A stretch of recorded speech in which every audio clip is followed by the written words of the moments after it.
अस्सलाम वालेकुम। वालेकुम सलाम। सर कैसे हैं? अल्लाह का शुक्र। Adnan Hasan, present sir. Afreeni Shirkan, Afreeni Irfan, Ahmad मुजतबा,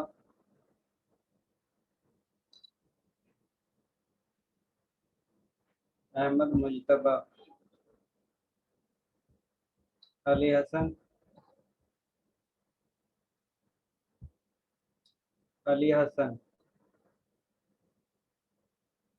Aqsa Khurshid, Present, sir. Arfa Abrar,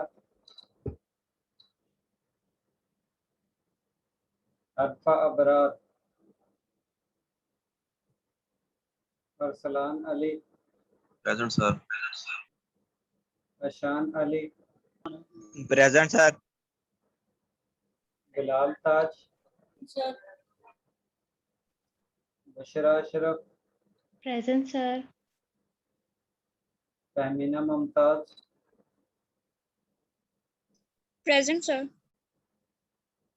हाफिज Mohammad Huzaifa,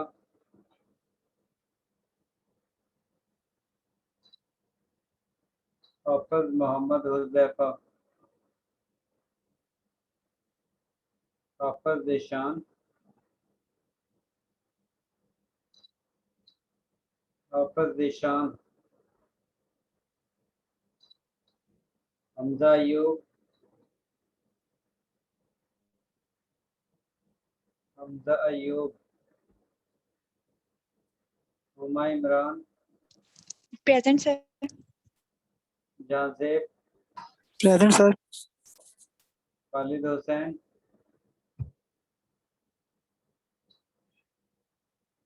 Khalid Hussain, yes sir. Yes sir.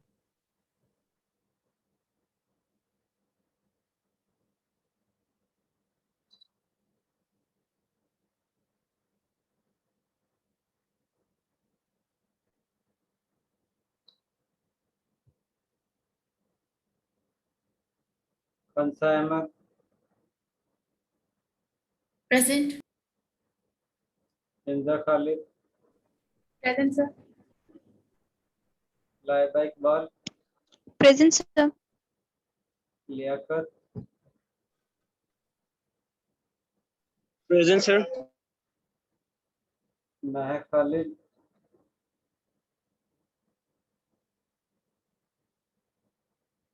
Mehak Khalid,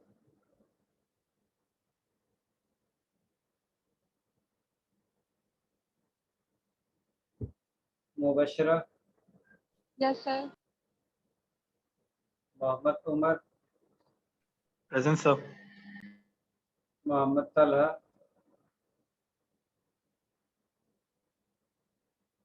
Mohammad Talha, Mohammad Bassam, yes sir.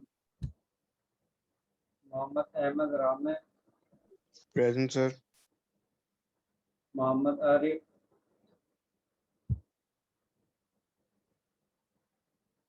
Mohammad Arif, Mohammad Daud, present sir. Mohammad Irfan, Mohammad Irfan, Mohammad Irfan Wakeel, present sir. Mohammad Shoaib, जी sir. Mohammad Suhail,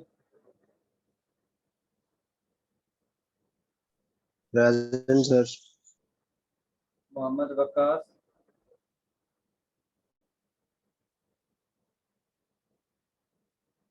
Mohammad Waqas,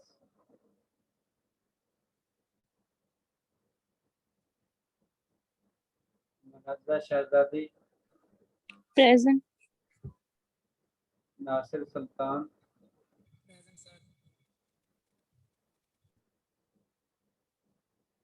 Nida Sattar, Present, sir.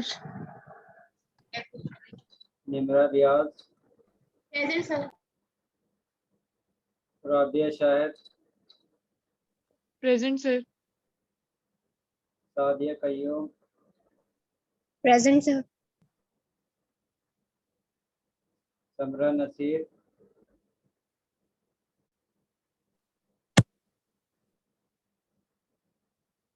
Shadab Zaman, yes sir,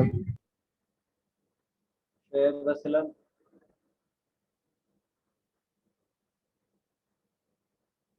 Shoaib Aslam,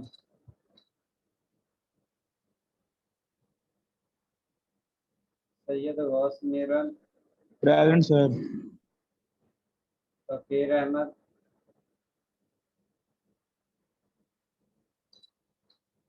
Tauqeer Ahmad, तौसीक Haider, Present, sir. Usman Safdar, Present, sir. Wajiha मकबूल। ये आप वो स्टूडेंट नाम सुन लें जो अटेंडेंस के वक्त गैर हाजिर थे, अगर वो प्रेजेंट है तो अटेंडेंस लगवा सकते हैं। अफरीनी शिरफान, Present, sir. Ahmad Mushtaba, Present, sir. Ali Hasan, अरफा अबरार, हाफिज मोहम्मद हुज़ैफा, हाफिज दिशान, हमजा अयूब, महर खालिद, मोहम्मद तलहा, मोहम्मद आरिफ, मोहम्मद इरफान, मोहम्मद वकास, शुएब असलम,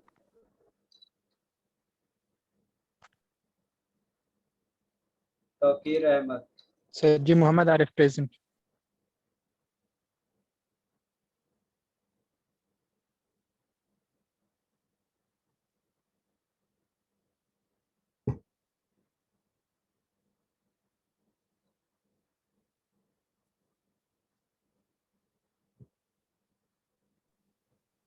अस्सलाम वालेकुम sir.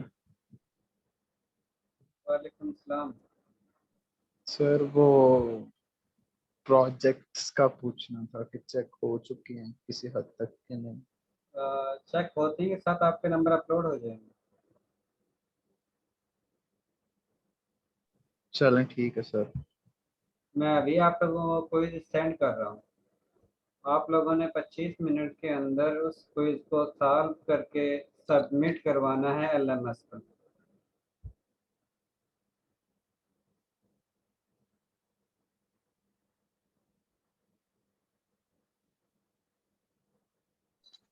Assalamualaikum, sir. Sir LMS पे जी सर कौन मैंने से वो सेशन? मैं अभी आपको बता देता हूँ। सर मैंने वाइवा के मार्क्स के बारे में बात करनी थी।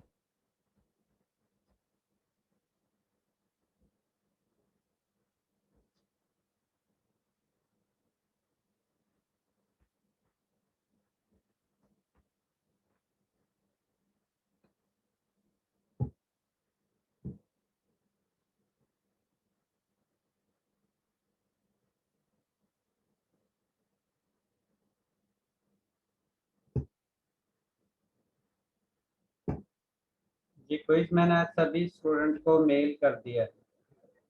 तो क्विज के 25 मिनट हैं। 25 मिनट के अंदर अंदर आप लोगों ने इस क्विज को LMS पर अपलोड करना है और सेशन में आप लोगों को बता देता हूँ किस सेशन में और किस जगह पर अपलोड करना है।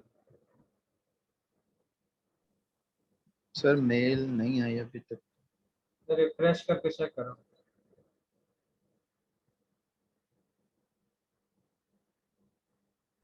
सर रिफ्रेश भी किया तो भी शो नहीं हो रही। सर मिल आ चुकी गई है है मेल। मेल। सर आ चुकी है मेल। ये आप लोगों ने सेशन नंबर 14 जिसमें assignment is equal to quiz 3, यहाँ पर आप लोगों ने इसको अपलोड करना है। 25 मिनट के अंदर अंदर सॉल्व करके इसको अपलोड करना है। Excuse me sir. जी सर बस मेंशन करना है क्या एसिड है क्या बेस है बस। जी जी, और कॉन्जुगेट एसिड और कॉन्जुगेट बेस। सर कौन सा सेशन? सॉरी सोनालिका।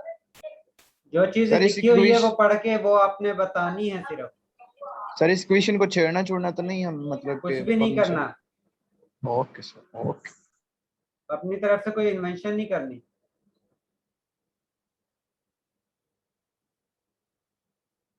सर ये वर्ड पे सोल्व कर सकते हैं ना हम? नहीं, हैंड रिटन फॉर्म में करनी है। Okay sir.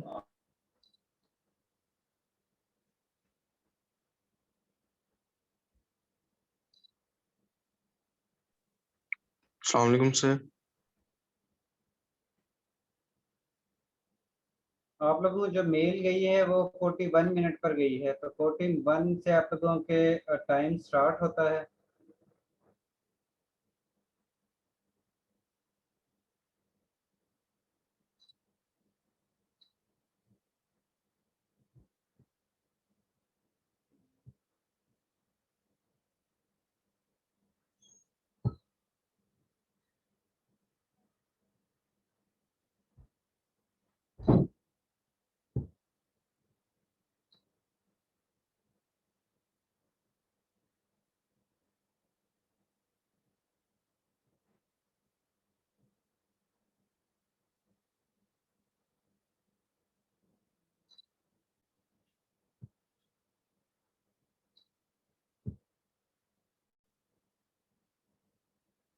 चार बजकर 6 मिनट तक आप लोगों ने इसको अपलोड करना है।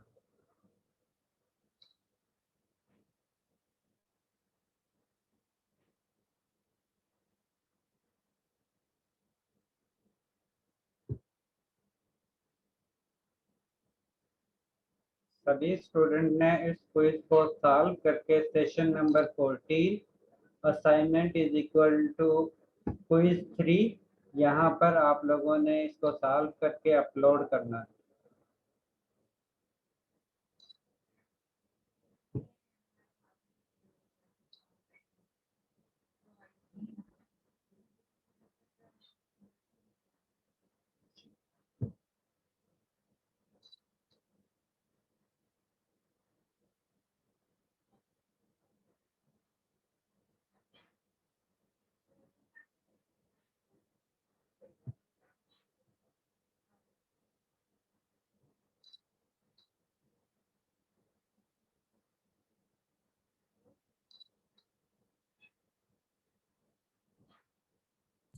सर आउट ऑफ सिलेबस आ गया सर।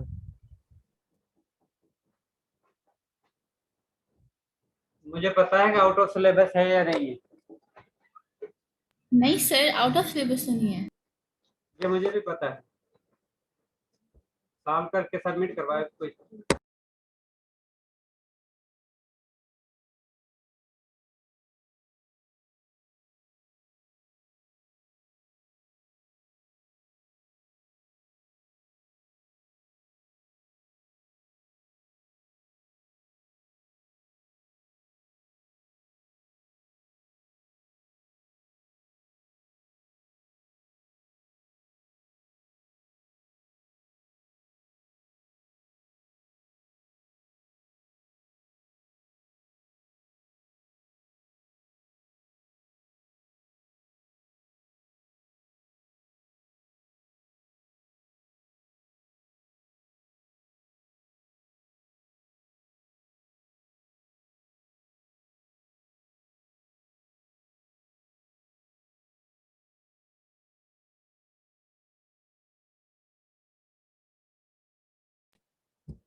जी लियाकत।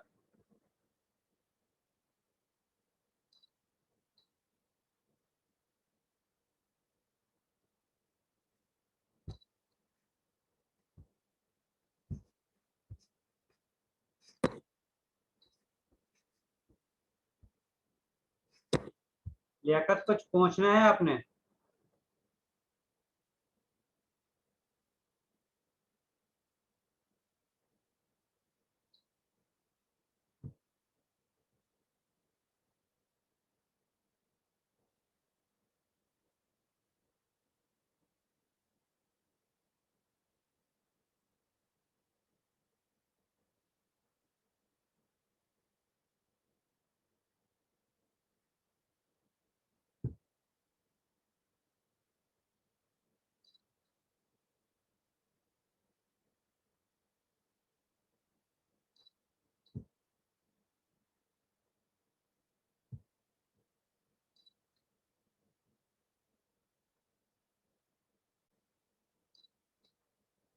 आप लोगों के पास 16 मिनट हैं। 16 मिनट में क्विज को सॉल्व करके एलएमएस पर अपलोड करना है। किसी का क्विज मेल के जरिए एक्सेप्टेबल नहीं होगा।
आप लोगों के पास सिर्फ 9 मिनट है, 9 मिनट के अंदर कोई सॉल्व करके एलएमएस पर अपलोड करो, अदरवाइज मेल के जरिए आप लोगों को क्विज जो है वो एक्सेप्टेबल नहीं होगा। अस्सलाम वालेकुम सर। वालेकुम सलाम। सर मैंने वाइवा के मार्क्स के बारे में बात करनी थी। क्या? सर मेरा उसमें 25 में से 13 मार्क्स दिए हुए हैं, लेकिन मेरा सर एक क्वेश्चन सिर्फ गलत था, मैंने बाद में चेक भी किया था। नेक्स्ट वीक से आप लोगों की क्लास जो है वो ऑन कैंपस होगी।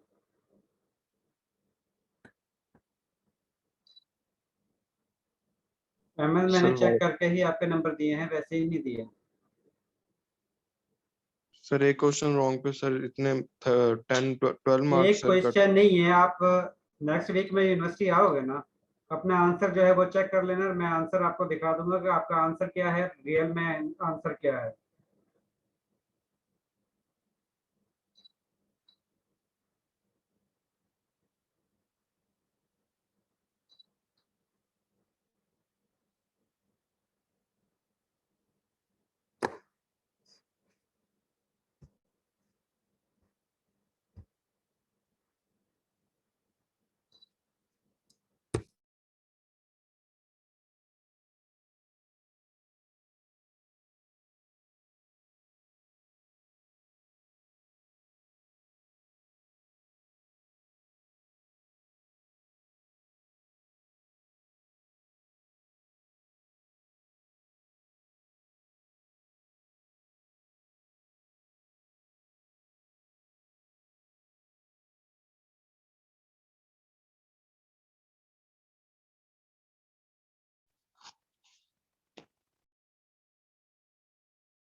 Excuse me, sir.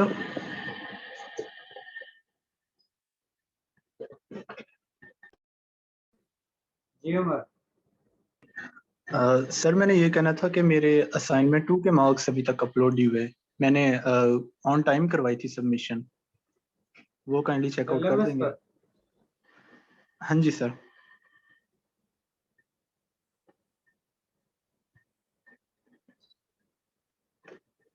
मुझे सेकंड मेल जो रिसीव हुई है आप लोगों के मार्क्स की,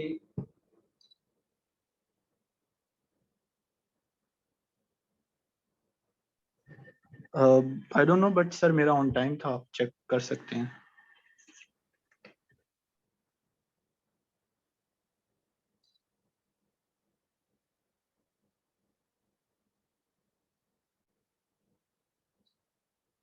चलो मैं दोबारा से चेक कर लेता हूँ। दोबारा से जो लिस्ट आई है वो मैंने अभी तक चेक नहीं की है, ना ही अपलोड की है। उसमें आप लोगों की असाइनमेंट नंबर 4 जो है वो भी चेक हो चुकी है।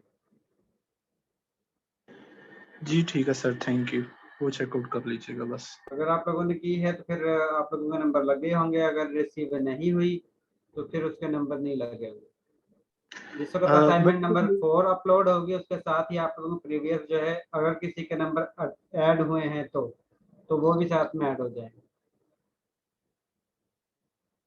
यस सर वो ठीक है, लेकिन मेरी ऑन टाइम थी। मैंने आपको वो दोनों चीजें मैंने आपको स्क्रीनशॉट भी भेजे थे।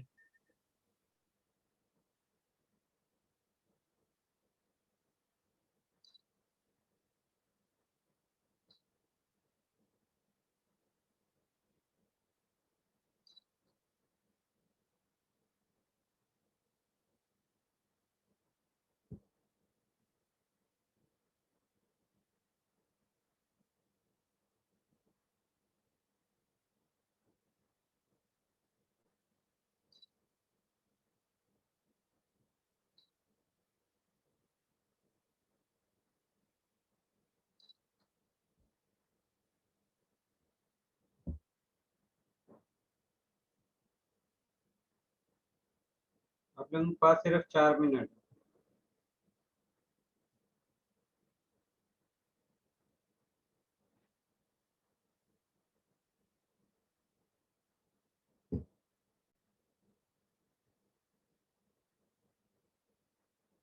और नेक्स्ट क्लास आप लोगों की ऑन कैंपस कौन से होगी। सेशन में अपलोड करनी है? Session number 14 assignment is equal to quiz 3।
Last 1 minute.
लोगों को इसका टाइम जो है वो खत्म हो गया। लास्ट टाइम जो हमने डिस्कस किया था चैप्टर नंबर 14, उसमें हमने केमिकल इक्विलिब्रियम स्टेज के बारे में स्टडी किया था कि किस तरह केमिकल इक्विलिब्रियम स्टेज हासिल होती है और इनिशियली जिस वक्त रिएक्शन स्टार्ट होता है तो उस कंडीशन में रेट ऑफ फॉरवर्ड रिएक्शन ज़्यादा होता है या रेट ऑफ रिवर्स रिएक्शन ज़्यादा होता है, और किस तरह हम केसी की मदद से ये बता सकते हैं कि इक्विलिब्रियम स्टेज पर प्रोडक्ट की कंसंट्रेशन ज़्यादा है या रिएक्टेंट की कंसंट्रेशन ज़्यादा है। इसके साथ केसी का यूनिट हम किस तरह कैलकुलेट करते हैं, हेट्रोजीनियस इक्विलिब्रियम और होमोजीनियस इक्विलिब्रियम, इनके बारे में लास्ट टाइम हमने स्टडी किया था। आज हमने ये स्टडी करना है कि अगर हम इक्विलिब्रियम स्टेज को डिस्टर्ब करते हैं तो उस कंडीशन में केमिकल इक्विलिब्रियम स्टेज अपने आप को दोबारा से इक्विलिब्रियम स्टेज में बरकरार रखने की कोशिश करती है। और वो किस तरह करती है और कौन से पैरामीटर हैं जिनके ज़रिए हम इसकी केमिकल इक्विलिब्रियम स्टेज को डिस्टर्ब करते हैं, इसके बारे में ली शार्टलियर प्रिंसिपल है जो हमें बताता है कि अगर हम केमिकल इक्विलिब्रियम स्टेज को डिस्टर्ब करते हैं तो उस कंडीशन में सिस्टम जो है उस डायरेक्शन में शिफ्ट होगा जिस डायरेक्शन में डिस्टर्बेंस मिनिमम होगी, या केमिकल इक्विलिब्रियम स्टेज जो है वो दोबारा से अटेन होगी। इसमें सबसे पहला इफेक्ट जो है वो कंसंट्रेशन का है। अगर आप लोग केमिकल रिएक्शन जो है जो केमिकल इक्विलिब्रियम स्टेज में हासिल है, अगर आप लोग उसमें रिएक्टेंट या प्रोडक्ट की कंसंट्रेशन को चेंज करते हो तो उस कंडीशन में chemical equilibrium stage right direction में या लेफ्ट डायरेक्शन में शिफ्ट होती है।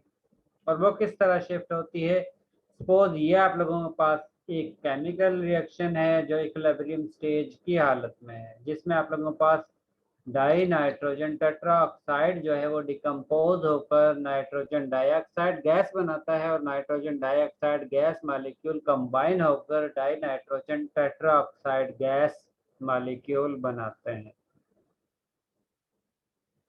और अगर हम इस रिएक्शन इक्विलिब्रियम स्टेज में मजीद नाइट्रोजन डाइऑक्साइड गैस ऐड करेंगे तो इसका मतलब है कि प्रोडक्ट वाली साइड पर नाइट्रोजन डाइऑक्साइड गैस की कंसंट्रेशन इक्विलिब्रियम स्टेज की निस्बत ज़्यादा हो रही है, और जिस वक्त प्रोडक्ट वाली साइड पर कंसंट्रेशन ज़्यादा होगी इसका मतलब है उनके दरमियान इंट्रैक्शन जो है वो भी ज़्यादा होगी, उनके दरमियान कोलिजन जो है वो भी ज़्यादा होगी as compare to equilibrium position, जिसकी वजह से nitrogen dioxide gas molecule combine होकर डाई नाइट्रोजन टेट्राऑक्साइड गैस बनाना शुरू कर देंगे। इसका मतलब है अगर आप लोग इस केमिकल इक्वेशन में इक्विलिब्रियम स्टेज पर नाइट्रोजन डाइऑक्साइड गैस ऐड करते हो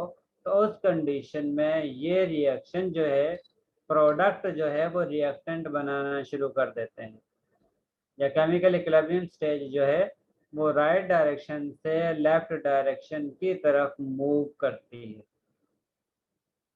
और अगर हम ये करते हैं कि इसी केमिकल इक्विलिब्रियम स्टेज में die nitrogen tetroxide gas add करते हैं तो उस कंडीशन में रिएक्टेंट वाली साइड पर डाई नाइट्रोजन टेट्राऑक्साइड की कंसंट्रेशन केमिकल इक्विलिब्रियम स्टेज पर ज़्यादा होगी, क्योंकि इसमें हम मज़ीद die nitrogen tetroxide gas add कर रहे हैं। तो उस कंडीशन में ये रिएक्टेंट जो है वो मज़ीद प्रोडक्ट बनाना शुरू कर देता है।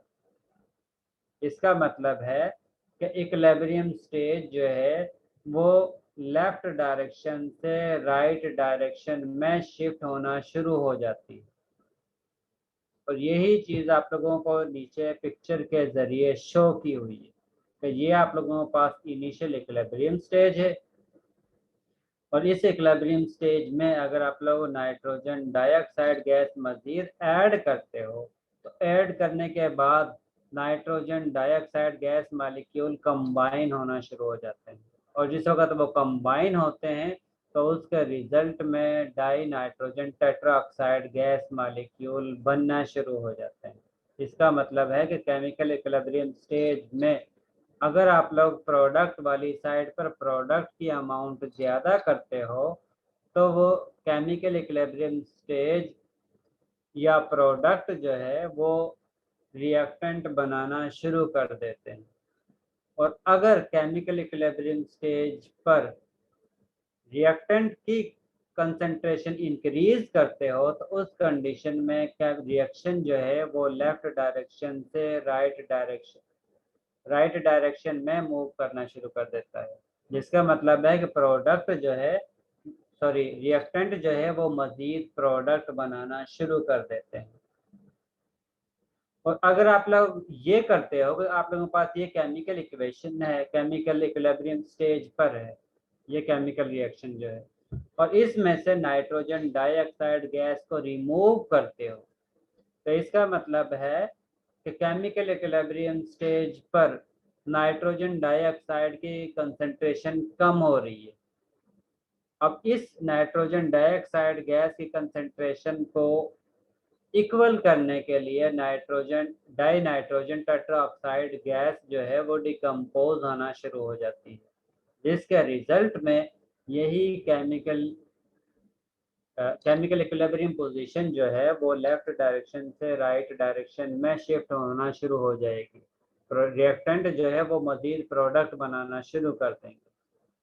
और अगर आप लोग इसी केमिकल इक्विलिब्रियम पोजीशन से डाई नाइट्रोजन टेट्राऑक्साइड को रिमूव करते हो तो उस कंडीशन में nitrogen dioxide gas molecule combine होकर मजीद dinitrogen tetroxide gas molecule बनाना शुरू कर देंगे। इसका मतलब है कि अगर आप लोग die nitrogen tetroxide gas molecule को केमिकल इक्विलिब्रियम पोजीशन से रिमूव करते हो तो उस कंडीशन में nitrogen dioxide gas molecule combine होकर मजीद डाई नाइट्रोजन टेट्राऑक्साइड मॉलिक्यूल बनाना शुरू कर देते हैं, और उस कंडीशन में यही रिएक्शन जो है वो प्रोडक्ट से रिएक्टेंट बनाना शुरू कर देता है। इसका मतलब है कि कंसंट्रेशन रिएक्टेंट की या प्रोडक्ट की अगर आप लोग चेंज करते हो तो उस कंडीशन में केमिकल इक्विलिब्रियम स्टेज डिस्टर्ब होती है, और उस कंडीशन में रिएक्शन जो है वो या तो राइट डायरेक्शन में मूव करेगा या लेफ्ट डायरेक्शन में मूव करेगा। इसके बाद सेकंड पैरामीटर है वॉल्यूम का इफेक्ट, कि वॉल्यूम अगर आप लोग कम करते हो या ज़्यादा करते हो तो उस कंडीशन में भी chemical equilibrium stage right direction में या लेफ्ट डायरेक्शन में मूव करती है।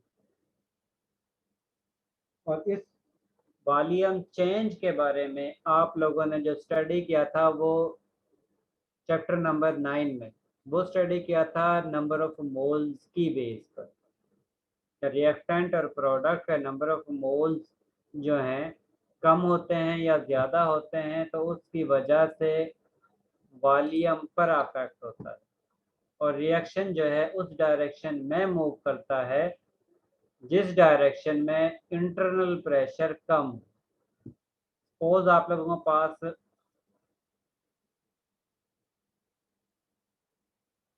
ये केमिकल इक्वेशन है जिसके मुताबिक एक मॉलिक्यूल नाइट्रोजन का रिएक्शन करता है 3 मॉलिक्यूल हाइड्रोजन से, हाइड्रोजन के 3 मॉलिक्यूल के साथ, जिसके ज़रिए आप लोगों के पास अमोनिया के 2 मॉलिक्यूल प्रोड्यूस होते हैं। इसका मतलब है कि ये इस पोजीशन में जिस वक्त केमिकल इक्विलिब्रियम स्टेज हासिल हो चुकी है, उस कंडीशन में आप लोगों के पास रिएक्टेंट के 4 मोल हैं और प्रोडक्ट के 2 मोल। अगर आप लोग सिस्टम का वॉल्यूम कम करते हो तो उस कंडीशन में ये केमिकल इक्विलिब्रियम पोजीशन उस डायरेक्शन में शिफ्ट होगी जिस साइड पर नंबर ऑफ मोल्स कम होंगे। अगर आप लोग इस सिस्टम का वॉल्यूम डिक्रीज करते हो तो उस कंडीशन में रिएक्टेंट जो है वो मजीद प्रोडक्ट बनाना शुरू कर देते हैं, क्योंकि रिएक्टेंट वाली साइड पर नंबर ऑफ मोल्स ज़्यादा हैं और प्रोडक्ट वाली साइड पर नंबर ऑफ मोल्स कम है। इसका मतलब है अगर आप लोग वॉल्यूम सिस्टम का डिक्रीज करते हो तो उस कंडीशन में केमिकल इक्विलिब्रियम स्टेज उस डायरेक्शन में मूव करेगी जिस साइड पर नंबर ऑफ मोल्स कम होंगे। और अगर आप लोग वॉल्यूम को इंक्रीज करते हो, अगर सिस्टम का वॉल्यूम इंक्रीज होता है तो उस कंडीशन में सिस्टम उस डायरेक्शन में मूव करेगा जिस डायरेक्शन में नंबर ऑफ मोल्स ज्यादा हों। जिस तरह यहाँ पर एग्जांपल है कि रिएक्टेंट के नंबर ऑफ,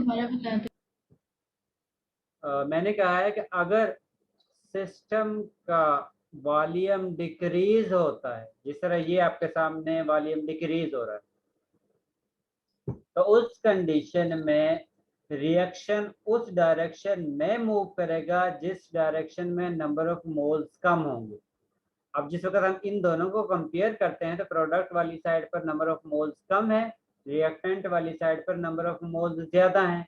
इसका मतलब है इस रिएक्शन ने रिएक्टेंट वाली साइड से प्रोडक्ट वाली साइड पर शिफ्ट होना शुरू कर देना, यानी कि रिएक्टेंट जो है वो मजीद प्रोडक्ट बनाना शुरू कर देंगे।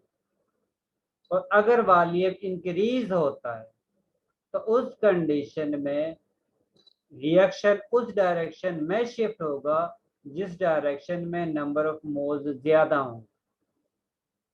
जिस तरह सेकंड जो एग्जांपल है, अगर आप लोग इसमें वॉल्यूम को इंक्रीज करते हो तो उस कंडीशन में ये रिएक्शन केमिकल इक्विलिब्रियम जो स्टेज है वो उस डायरेक्शन में शिफ्ट होगी जिस डायरेक्शन में नंबर ऑफ मोल्स ज्यादा हों। और जिस वक्त हम इस केमिकल इक्वेशन को चेक करते हैं तो उस कंडीशन में प्रोडक्ट के नंबर ऑफ मोल्स कम है और रिएक्टेंट के नंबर ऑफ मोल्स ज्यादा हैं। इसका मतलब है कि जिस वक्त वॉल्यूम इंक्रीज होगा उस कंडीशन में ये रिएक्शन जो है वो प्रोडक्ट वाली साइड से रिएक्टेंट वाली साइड पर शिफ्ट होना शुरू हो जाएगा। और अगर वॉल्यूम डिक्रीज होता है तो उस कंडीशन में यही इक्विलिब्रियम स्टेज रिएक्टेंट जो हैं वो प्रोडक्ट बनाना शुरू कर देते हैं। इसके बाद जी खान साहब। तो सर अगर फॉर एग्जांपल अगर आप कोई क्वेश्चन करते हैं तो उसमें फिर आप ये मेंशन करेंगे कि ये जो हमारे पास कंडीशन है यहाँ पे वॉल्यूम डिक्रीज कर रहा है या इंक्रीज कर रहा है, या फिर प्रेशर का कुछ बताएंगे, या फिर बताऊंगा, टेम्परेचर? मैं उसमें पूछूंगा कि आप लोगों के पास ये केमिकल इक्वेशन है, इसमें वॉल्यूम या प्रेशर एक्सटर्नल प्रेशर इंक्रीज कर रहे हैं। अगर एक्सटर्नल प्रेशर इंक्रीज करेंगे उसका मतलब भी यही होगा कि सिस्टम का वॉल्यूम डिक्रीज हो रहा है। और अगर हम एक्सटर्नल प्रेशर को डिक्रीज कर रहे हैं उसका मतलब है कि सिस्टम का वॉल्यूम जो है वो इंक्रीज हो रहा है। तो उस रेफरेंस से ही आप लोगों ने ये बताना होगा कि केमिकल इक्विलिब्रियम स्टेज जो है वो राइट डायरेक्शन में मूव करती है या लेफ्ट डायरेक्शन में मूव करती है, यानी कि रिएक्टेंट जो है वो मजीद प्रोडक्ट बनाएंगे या प्रोडक्ट जो है वो रिएक्टेंट बनाएंगे। ठीक है खान साहब? जी सर। इसके बाद नेक्स्ट है टेम्परेचर इफेक्ट। जिस वक्त आप लोग सिस्टम का टेम्परेचर चेंज करते हो तो उस कंडीशन में भी केमिकल इक्विलिब्रियम स्टेज जो है वो राइट डायरेक्शन में या लेफ्ट डायरेक्शन में मूव करती है। और उस कंडीशन में या तो रिएक्टेंट जो है वो मजीद प्रोडक्ट बनाएंगे या प्रोडक्ट जो है वो मजीद रिएक्टेंट बनाते हैं। अगर आप लोगों के पास ऐसा रिएक्शन है जिसमें प्रोडक्ट के साथ एनर्जी रिलीज होती है, इस केस में अगर आप लोग केमिकल इक्विलिब्रियम स्टेज पर हीट सप्लाई करते हो तो इसका मतलब है कि प्रोडक्ट वाली साइड पर जो अमाउंट बन रही है उसको आप लोग एक्सेस में कर रहे हो, उसकी अमाउंट जो है वो ज्यादा कर रहे हो। जिस तरह कंसंट्रेशन का फैक्टर हमने स्टडी किया था कि अगर हम प्रोडक्ट वाली जो कंसंट्रेशन है उसको ज्यादा करते हैं तो उस कंडीशन में प्रोडक्ट जो है वो मजीद रिएक्टेंट बनाना शुरू कर देते हैं। इसी तरह यहाँ पर प्रोडक्ट में एनर्जी हासिल हो रही है, हीट हासिल हो रही है। अगर आप लोग इस सिस्टम में केमिकल इक्विलिब्रियम स्टेज पर मजीद हीट सप्लाई करते हो एक्सटर्नल सोर्स से, तो उस कंडीशन में ये केमिकल इक्विलिब्रियम स्टेज जो है वो लेफ्ट डायरेक्शन में शिफ्ट होना शुरू हो जाएगी। उस कंडीशन में प्रोडक्ट जो है वो मजीद रिएक्टेंट बनाना शुरू कर देते हैं। और अगर ये होता कि आप लोगों के पास रिएक्टेंट वाली साइड पर आप लोग हीट सप्लाई कर रहे हो और प्रोडक्ट वाली साइड पर आप लोगों के पास कोई भी हीट हासिल नहीं हो रही है, तो उस कंडीशन में अगर आप लोग केमिकल इक्विलिब्रियम स्टेज में हीट सप्लाई करोगे तो उसका मतलब है कि आप लोग रिएक्टेंट वाली साइड पर जो कंसंट्रेशन है उसको इंक्रीज कर रहे हो, और उस कंडीशन में ये वाला रिएक्शन जो है वो रिएक्टेंट वाली साइड से प्रोडक्ट वाली साइड पर मूव करना शुरू कर देगा। उस कंडीशन में रिएक्टेंट जो है वो मजीद प्रोडक्ट बनाएगा। और इसके इन्वर्स अगर आप लोगों के पास यही रिएक्शन है और आप लोगों से कहा जाए कि ये आप लोगों के पास केमिकल रिएक्शन है और अगर आप लोग इसको कूल करते हो, तो उस कंडीशन में chemical equilibrium stage right direction में मूव करेगी या लेफ्ट डायरेक्शन में मूव करेगी।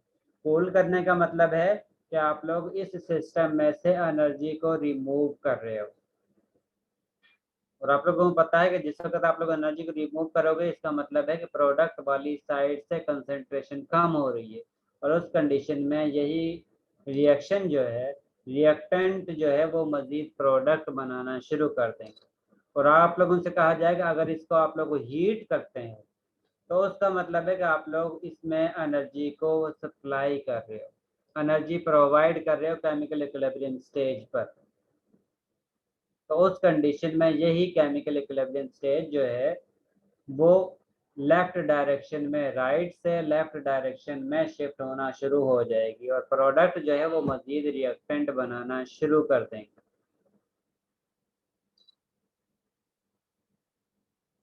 और इस तरह आप लोग ये बता सकते हो कि अगर आप लोग रिएक्टेंट की कंसंट्रेशन या प्रोडक्ट की कंसंट्रेशन चेंज, जी खंसा सर जैसे वॉल्यूम और टेम्परेचर का आपस में डायरेक्ट रिलेशन, तो अभी जो पीछे आपने हमें वॉल्यूम की बताई है वो मॉडिफिकेशन, तो हम लोग वो यहाँ पे नहीं अप्लाई कर सकते अगर खंसा जब भी हम कोई एक पैरामीटर स्टडी करते हैं तो बाकी के जो पैरामीटर होते हैं उनको हम कांस्टेंट रख के फिर उसको स्टडी करते हैं। जिस तरह हम बॉयल्स लॉ, चार्ल्स लॉ पढ़ते हैं जिसमें हम या तो प्रेशर का वॉल्यूम के साथ रिलेशन चेक करते हैं या टेम्परेचर के साथ वॉल्यूम का रिलेशन चेक करते हैं, तो बाकी पैरामीटर हम कांस्टेंट रखते हैं। तो जिस वक्त इसमें हम टेम्परेचर का इफेक्ट चेंज करेंगे तो इसका वॉल्यूम वगैरह हमने कांस्टेंट ही रखना है, उसको चेंज नहीं होने देना।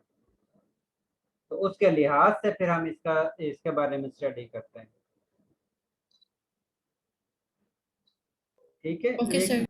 एक साथ दो पैरामीटर या तीन पैरामीटर को हम स्टडी नहीं करते हैं क्योंकि उस कंडीशन में हमारे पास एग्जैक्ट वैल्यू हासिल नहीं होती है, जो एक्चुअल में रिजल्ट आना चाहिए वो हासिल नहीं होता है। इसीलिए हम बाकी पैरामीटर को कांस्टेंट रखते हैं, सिर्फ एक पैरामीटर की बेस पर स्टडी करते हैं। और इसके साथ ही आप लोगों का ये चैप्टर जो है चैप्टर नंबर 14 कंप्लीट हो चुका है, और इस चैप्टर का आप लोगों का on campus next Friday quiz होगा। चैप्टर नंबर 14 कंप्लीट चैप्टर का नेक्स्ट फ्राइडे ऑन कैंपस आप लोगों का क्विज होगा। और नेक्स्ट वीक से आप लोगों की क्लासेस जो हैं, क्योंकि आप लोगों की ऑन कैंपस क्लासेस थी इसलिए आप लोगों की क्लासेस जो हैं वो ऑन कैंपस से स्टार्ट होंगी।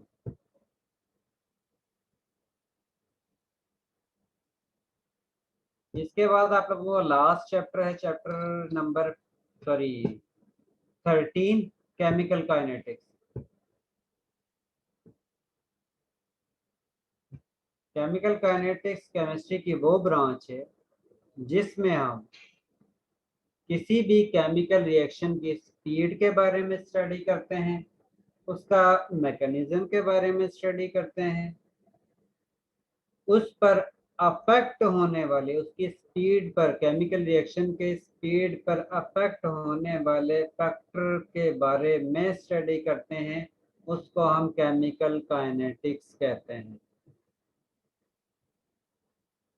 इसका मतलब है कि केमिकल काइनेटिक्स जो है वो हमें केमिकल रिएक्शन की स्पीड के बारे में इंफॉर्मेशन बताती है और ये बताती है कि आप लोगों के केमिकल रिएक्शन का मैकेनिज्म क्या है, कि यानी कि ए बी के साथ मिक्सअप होता है इनिशियली, या बी सी के साथ मिक्सअप होता है और उसके बाद प्रोडक्ट बनता है, या किस तरह आप लोगों का रिएक्शन जो है वो एक चीज से दूसरी में, दूसरी से तीसरी में, तीसरी से चौथी में कन्वर्ट होकर प्रोडक्ट में कन्वर्ट होती है।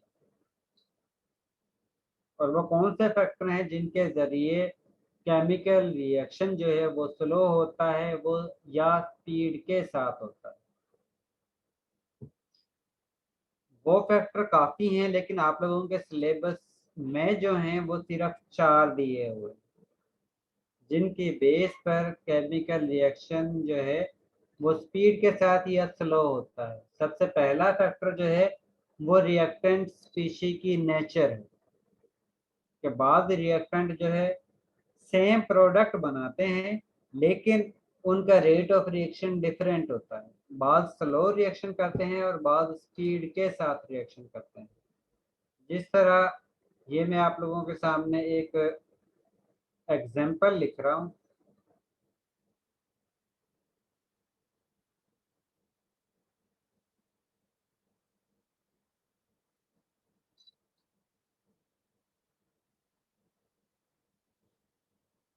इसका आप लोग रिएक्शन करवाते हो NH2CH3 के साथ।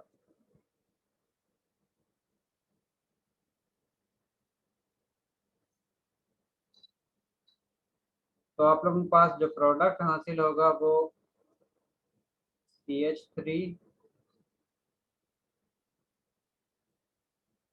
C double bond O NH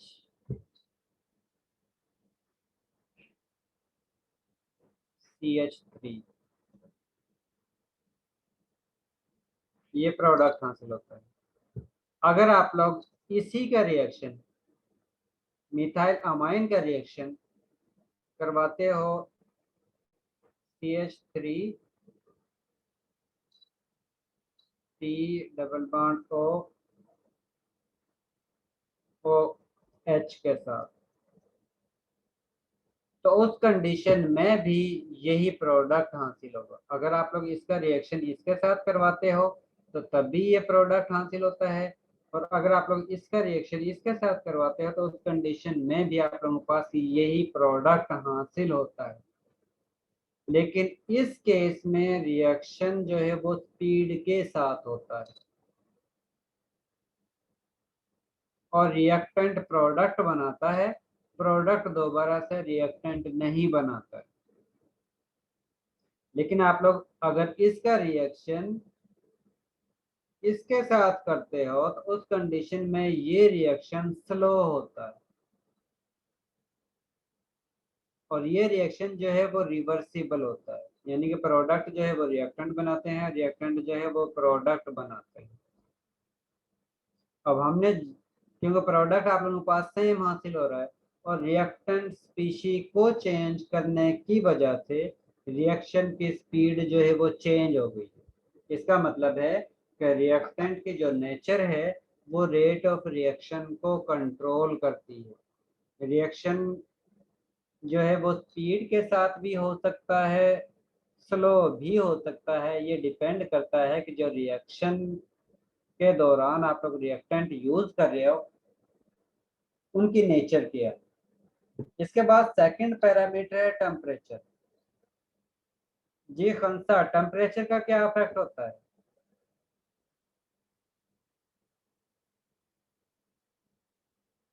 Khansa, sir जब हम लोग टेम्परेचर को जब हम लोग इंक्रीज करते, एक मिनट सर, एक मिनट मैं ज़रा म्यूट कर दूँ थोड़ा सा।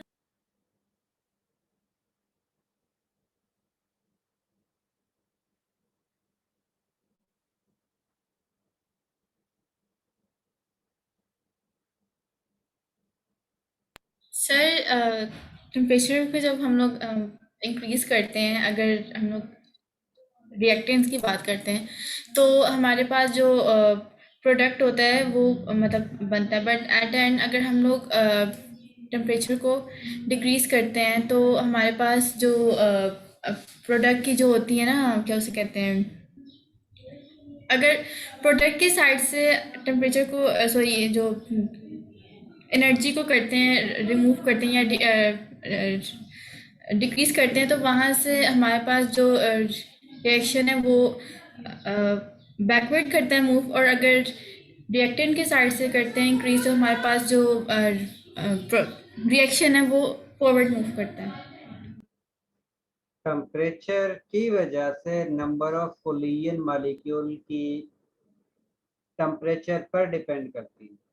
अगर टेम्परेचर कम करते हो या ज़्यादा करते हो तो उस कंडीशन में मॉलिक्यूल्स की नंबर ऑफ कोलिजन चेंज होती है, और आप लोगों को पता है जिस वक्त नंबर ऑफ कोलिजन चेंज होंगी तो इसका मतलब है कि प्रोडक्ट में रिएक्शन दिया कन्वर्ट जाएगा। होने, जी रिएक्शन जो है वो भी चेंज होगी।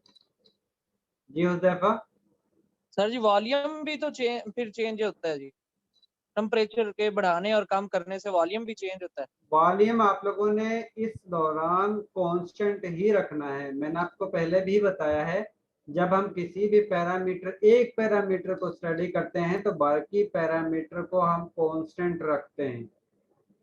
तो वॉल्यूम भी आप लोगों ने उसका कांस्टेंट रखना है, कंसंट्रेशन भी कांस्टेंट रखनी है, बाकी सारी चीजें कांस्टेंट रखनी है, रिएक्टेंट भी सेम रखना है, सिर्फ टेम्परेचर को ही चेंज करना है, इसके अलावा और कुछ नहीं करना, और उसी फैक्टर को स्टडी करना। तो इसका मतलब है जिस वक्त टेम्परेचर चेंज करते हो तो उस कंडीशन में मॉलिक्यूल की नंबर ऑफ कोलिजन चेंज होती है। जिस वक्त नंबर ऑफ कोलिजन चेंज होगी इसका मतलब है कि रिएक्टेंट का प्रोडक्ट में कन्वर्ट होना, प्रोडक्ट का रिएक्टेंट में कन्वर्ट होना, वो भी चेंज होगा। इसका मतलब है कि स्पीड ऑफ रिएक्शन जो है वो भी टेम्परेचर की मदद से कंट्रोल की जा सकती है। इसके बाद नेक्स्ट है कैटालिस्ट। जी अक्सा, कैटालिस्ट क्या होता है? अक्सा खुर्शीद,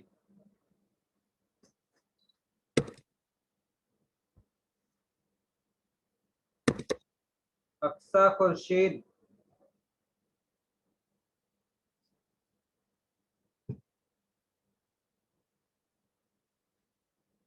किंजा खालिद। Yes sir. जी किंजा, कैटालिस्ट क्या होता है?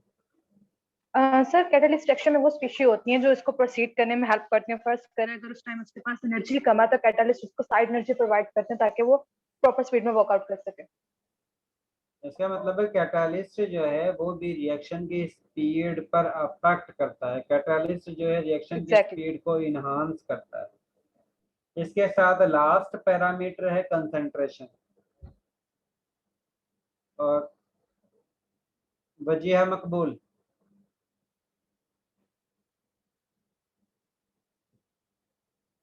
वजीहा मकबूल। Yes sir. जी वजीहा, कंसंट्रेशन का क्या इफेक्ट होता है? सर कंसंट्रेशन बेसिकली सर ये वो स्टेट होती है जिसमें हम डायरेक्शन सिंगल ऑब्जेक्ट की डिस्ट्रीब्यूट कर सकते हैं, मतलब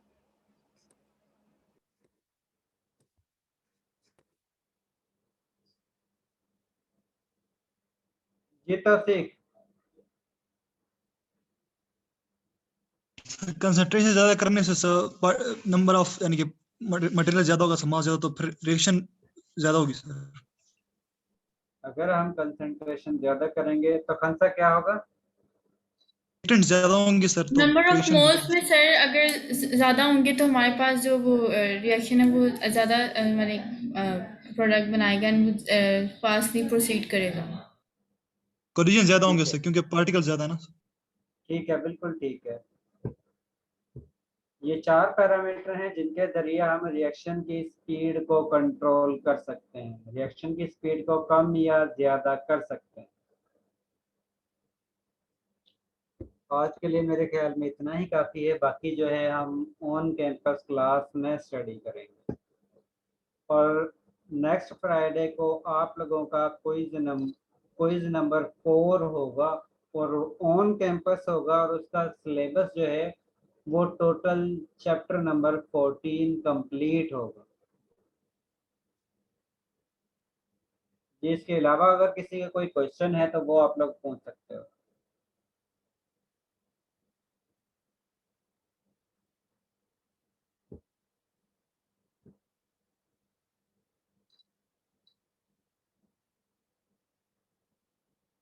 सर जी मेरी अटेंडेंस लगा दे, मैं लेट ज्वाइन किया थोड़ा सा। जी हुज़ैफा, वो तो मुझे भी याद है कि आपने काफी लेट ज्वाइन किया था।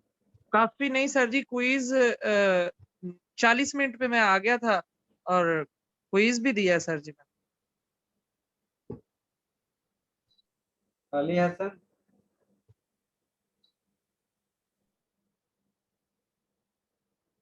Ali Hasan,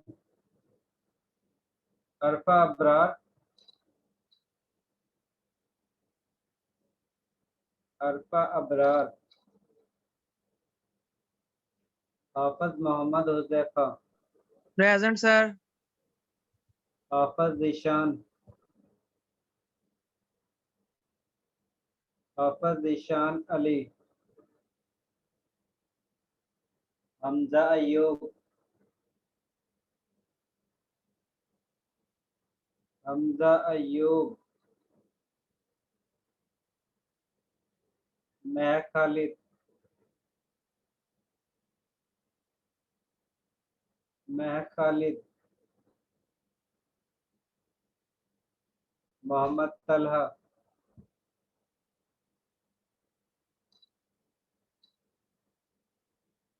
Mohammad Irfan, Mohammad Waqas,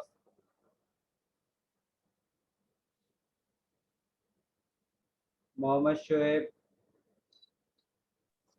present sir.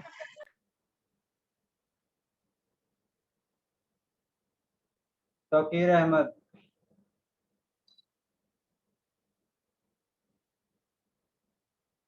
ये अब आप लोग लीव कर सकते हैं। अल्लाह हाफिज। सर जी, जी हुज़ैफा। सर जी हम जो ऑनलाइन कोर्स पढ़ रहे हैं जी मतलब अब तो हम फिजिकल, शुरू में भी हम जैसे केमिस्ट्री फिजिकल पढ़ा है, तो अब भी हम फिजिकल क्लासें लेंगे जो 2 वीक रहते हैं। तो इनका जी तो पेपर ऑन कैंपस होगा। तो जो कोर्स हम ऑनलाइन पढ़ रहे हैं उनका पेपर भी ऑन कैंपस होगा या ऑनलाइन होगा उनका? ऑन कैंपस ही होगा। सारे पेपर ऑन कैंपस होने हैं? जी जी ठीक है। वो तो यूनिवर्सिटी ने पहले ही मेल कर दी थी ना कि आप लोगों के पेपर जो हैं वो ऑन कैंपस होंगे। जी सर, शुरू में मेल की थी। जी सर वैक्सीन करवा ली आपने? जी करवा लिए। तो सर जी जिनकी वैक्सीन नहीं हुई हुई तो उनको एंटर नहीं होने देना? बहुत जल्दी से करवा लें, आपके बेहतरी के लिए ही कर रहे हैं। जी कि आप लोगों को कोई नुकसान ना हो, इसलिए आप लोगों के केयर के लिए करवा रहे हैं कि सर जी भाई वो जल्दी से करवा लें। मैसेज वगैरह करना पड़ता है, वो 1-2 दिन बाद नाम आता है। करवा लो हुज़ैफा, अच्छा है। सर जी वो तो करवा लेंगे, अब आज फ्राइडे है तो कल तक हमने उधर लाहौर आ जाना है, मतलब तो मंडे से तो क्लास है तो फिर वो। लाहौर करवा लो, लाहौर में इतने आने का कोई इशू नहीं है, ज्यादा रश भी नहीं है। ठीक है, मैंने समझ शायद वो अपने इलाके में इधर ही होती है, नहीं, इतना मतलब रश जहाँ नहीं है, करें। कहीं पर भी आप करवा सकते हो। ठीक है जी। अल्लाह हाफिज।